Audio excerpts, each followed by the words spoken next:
Hello friends, स्वागत है आपका इस वीडियो में। आज के इस वीडियो में आप लोगों के साथ डिस्कस करने वाला हूँ refurbish injection moulding machine and new injection moulding machine. दोनों में क्या डिफरेंस होता है वो सारी चीज़ों को मैं यहाँ पे वन बाय वन एक्सप्लेन करूँगा।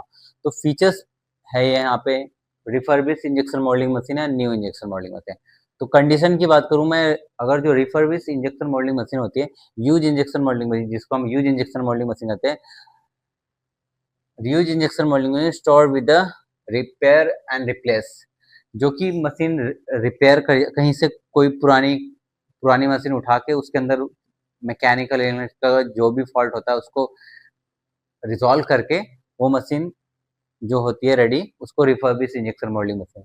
New injection moulding machine direct आपका किसी कंपनी के साथ XYZ कोई कंपनी है उसके साथ आपने डिस्कस करा और वो मशीन बाय कर ली, तो उसको न्यू इंजेक्शन मोल्डिंग मशीन है। अगर मैं प्राइस की बात करूँ तो अगर आपने कोई किसी फैक्ट्री से या किसी दूसरी कंट्री से कोई सेकेंड हैंड मशीन लाया हो, तो वो मशीन का टिपिकली प्राइस क्या होता है, तो 30 to 60% चीपर होगा।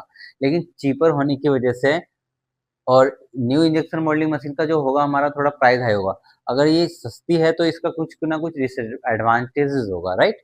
परफॉर्मेंस परफॉर्मेंस की बात करूँ मैं, if if performancely buy refurbish but depending on the refurbish quality. कोई जो भी रिफर्बिश मशीन रिपेयर करके दे रहा है आपको, उसकी वो बंदा किस लेवल की नॉलेज रखता है और वो कैसी मशीन है, उसकी क्वालिटी, उसके ऊपर कितना काम करा है, उसको कोई बुश में इश्यू था वो रिजॉल्व करा है, या फिर ओवरऑल उस मशीन में कोई सर्वो का इशू था या इलेक्ट्रिकल पैनल को उसने सही करा है, तो क्या क्या इशू है, क्या क्या प्रॉब्लम को उसने डायग्नोस करके रिजॉल्व करा है उस, और वो जो कर रहा है उसकी उस बंदे का एक्सपीरियंस कितना है उसके ऊपर ये डिपेंड करेगी बात है। और न्यू इंजेक्शन मोल्डिंग मशीन में क्या रहता है, मैक्सिमम परफॉर्मेंस, इफिशिएंसी, अच्छा परफॉर्मेंस मिलेगा, इफिशिएंसी उसकी अच्छी रहेगी। अगर मैं टेक्नोलॉजी वाइज बात करूँ तो may be use older older control system और डिज़ाइन। जो उसका मैकेनिकल स्ट्रक्चर होगा वो काफ़ी पुराना होगा, उस पुराने होने की वजह से उसमें वेयर एंड टियर आ गए होंगे। जो कुछ टेक्निकली प्रॉब्लम होती है जैसे उसका अलाइनमेंट हो गया और उसके ओवरऑल टेक्नोलॉजी, शायद वो जो रिफर्बिश कर रहा है वो भी अपग्रेड नहीं कर सकता, तो वो एक इश्यूज रहता है इसमें। एंड लेटेस्ट अगर हम न्यू मशीन की बात करें तो उस मशीन में क्या आपको एडवांटेज मिलता है, आपको लेटेस्ट कंट्रोल सिस्टम मिल जाएगा, आपको जो टोगल होगा with respect to time period, उसमें स्ट्रेंथ, उसका एफई एनालिसिस, वो सारी चीज़ें वर्कआउट करके देते हैं वो, ठीक है। और एनर्जी सेविंग भी मशीन होती है। अगर हम मैं बात करूँगा रिफर्बिश की, तो उसमें एनर्जी एनर्जी सेविंग उस रिस्पेक्ट में हो नहीं पाती है। वारंटी की बात करो तो लिमिटेड वारंटी और सम टाइम नॉन वारंटी। अगर आपने डायरेक्ट किसी की फैक्ट्री से उठा लिया मशीन लाए और आपने 2-4 महीने चलाए, इश्यू आ गया, या फिर कभी लाते ही उसमें इश्यू आ गया, तो वो जिसने सोल्ड करी है मशीन, वो ही will not take the responsibility कि हाँ मैंने ये मशीन बाय करी है आपसे, तो आप मुझे इसकी सर्विस सपोर्ट दे दो। वो सर्विस सपोर्ट की कोई गारंटी नहीं मिलेगी, गारंटी। लेकिन कोई रिफर्बिश करके बेचता है तो हाँ सम टाइम वो दे देते हैं, बट मैकेनिकल पार्ट की वारंटी नहीं होगी। मान लो आपका कोई मूविंग प्लेट डैमेज हो जाता है या फिक्स प्लेट डैमेज होता है या रेयर प्लेट में कोई इश्यू आ जाता है, तो फॉर दैट टाइम रिफर्बिश वाला तो कर देगा हाथ खड़े कि भाई मेरे बस का नहीं है, ये जो भी इश्यू आया आई एम नॉट रिस्पॉन्सिबल, भाई मैंने ये मशीन इस प्राइस पे दी थी, आपकी जिम्मेदारी है। और न्यू में कुछ भी इश्यूज आते हैं, फॉर एग्जांपल फुली मैन्युफैक्चरर की वारंटी होती है। मैन्युफैक्चरर जो भी आपको मशीन दे रहा है उस मैन्युफैक्चरर की फुल रिस्पॉन्सिबिलिटी कि भाई मशीन में XYZ कुछ भी, चाहे injection unit side, clamping unit side, या फिर इलेक्ट्रिकली और mechanically whatever the issue will become, तो he will be the manufacturer would be the responsible person for your machine। आपकी मशीन के लिए मैन्युफैक्चरर पूरा रिस्पॉन्सिबल होगा और जो भी इश्यूज आएंगे आपकी मशीन में he will resolve that issue।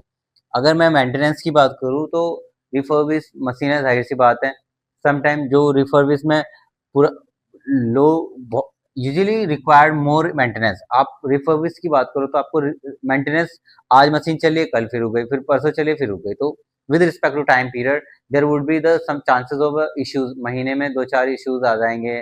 तो उसकी वजह से आपकी फैक्ट्री, मान लो एक दिन में एक मशीन में कोई इश्यू आता है XYZ, आज मशीन हमारी स्टॉप हो जाती है, राइट, हमारी ये मशीन है आज स्टॉप हो गई, तो हमें कोई इंजीनियर नहीं मिला या कोई रिफर्बिश उसमें टेक्निकली रिजॉल्व करने वाला नहीं मिला पर्सन, तो आपका 1 या 2 दिन, 1 और 2 डेज आपका जा सकता है यहाँ पे, ठीक है। लेकिन अगर मैं न्यू मैन्युफैक्चरर की बात करूँ तो वो पूरी रिस्पॉन्सिबिलिटी लेगा लेगा कि भाई मेरी साइड से मशीन आई है, तो that person would be the responsible for 1 year की, तो वो इनिशियल रिस्पॉन्सिबिलिटी लेता ही लेता है। लो मेंटेनेंस इनिशियल ईयर, पहला जो ईयर होता है, जैसे आज आपने मशीन न्यू बाय करी है तो 5 ईयर टू 10 ईयर तक के लिए कोई इश्यूज नहीं है। प्रोबेबली अच्छी क्वालिटी की अगर मशीन आप बाय करते हो, अगर लो क्वालिटी की मशीन बाय करते हो तो उसमें भी 2-3 साल में इश्यूज आ सकते हैं। जाहिर सी बात है, कभी भी आप जाते हो तो आपको फैक्ट्री चलानी है, तो फैक्ट्री चलाने का मेन एजेंडा ये होना चाहिए कि we are the market, we will do the work on market, we will not do the work inside the machine. हमें मशीन पे काम नहीं करना है, हमें मार्केट पे काम करना है। मार्केट बनेगा, क्लाइंट बेस बनेगा, ऑर्डर्स आएंगे, वी हमारी मशीन चलेगी, प्रोडक्शन होगा, ओवरऑल हमारी फैक्ट्री की ग्रोथ होगी। एम्प्लॉय जितने भी हमारे फैक्ट्री में काम कर रहे हैं उन सबको प्रॉपर टाइम पे सैलरी मिलेगी। तो फॉर दैट टाइम आप क्या कर सकते हो, आप अच्छी मशीन के साथ जाओ। That's my personal recommendation. Next होता है स्पेयर पार्ट्स। अगर आपकी रिफर्बिश मशीन है, ओल्ड मॉडल्स में we have limited spare parts and part availability.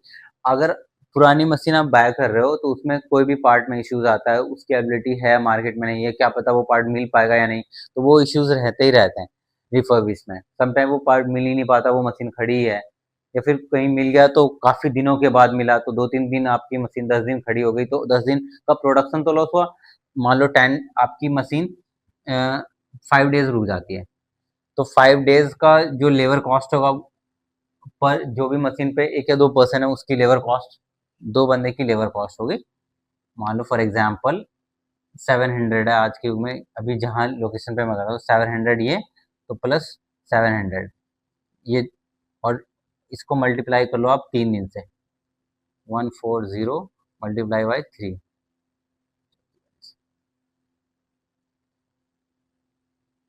Around 4000 something का जो है ओवरऑल, वो आपने, अगर 3 दिन आपकी मशीन रुकती है तो 4 to 5,000 का लॉस तो आपने लेबर को फ्री सैलरी देने में कर दिया। और दूसरा, मशीन आपकी रुकी और प्रोडक्शन भी नहीं हुआ आपका, मार्केट से काम भी नहीं आया, तो वो एक, ये डिसएडवांटेजेस मिल जाएंगे आपको। और यहाँ पे स्पेयर पार्ट्स की एबिलिटी आपको प्रॉपर टाइम पे मिलेगी। अगर आप इंजेक्शन यूनिट में, क्लैंपिंग यूनिट में, मेडिकल किसी भी मशीन के ओवरऑल इश्यूज आते हैं, वो सारी चीजें आपको यहाँ पे इजीली अवेलेबल, एक्सेसिबल हो जाएगी। आपको कंपनी में डायरेक्ट फोन करना, हाँ XYZ कंपनी, मेरी मशीन में इशू आ रहा है, रिजॉल्व दैट इशू, तो वो इश्यूज आपके रिजॉल्व हो जाएंगे। अगर मैं एनर्जी कंजप्शन की बात करूं तो ये रिफर्बिश मशीन है, ओल्ड टेक्नोलॉजी है। ओल्ड टेक्नोलॉजी में हायर एनर्जी कंजप्शन रहता ही रहता है।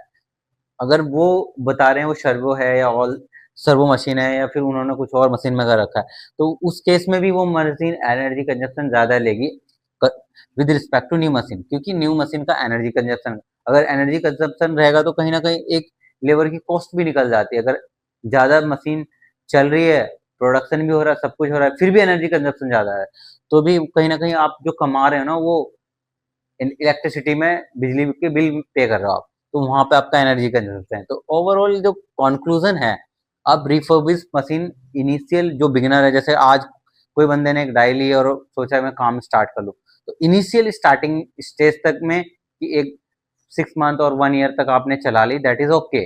बट आप फैक्ट्री चला रहे हो, दैट आपको टाइम हो गया, फॉर एग्जाम्पल 4-5 साल और 10 साल का एक्सपीरियंस हो गया इंडस्ट्री चलाते चलाते, और आप इसी मशीन के सहारे पे टिके हो, तो आप कमा नहीं रहे हो, you are losing your factory, each and everything. आप वो कमा के इलेक्ट्रिसिटी में पे करो और लेबर को पे करो, बस आप दिखा रहे हो कि मैं बिजी हूँ, but you are not growing them self, खुद ग्रो नहीं कर रहे हो। तो go with the new machine के साथ जाओ और अच्छे ब्रांड के साथ जाओ, कि एक बार मशीन लेने के बाद आप 5 to 10 ईयर के लिए मशीन साइड से फ्री हो जाओ।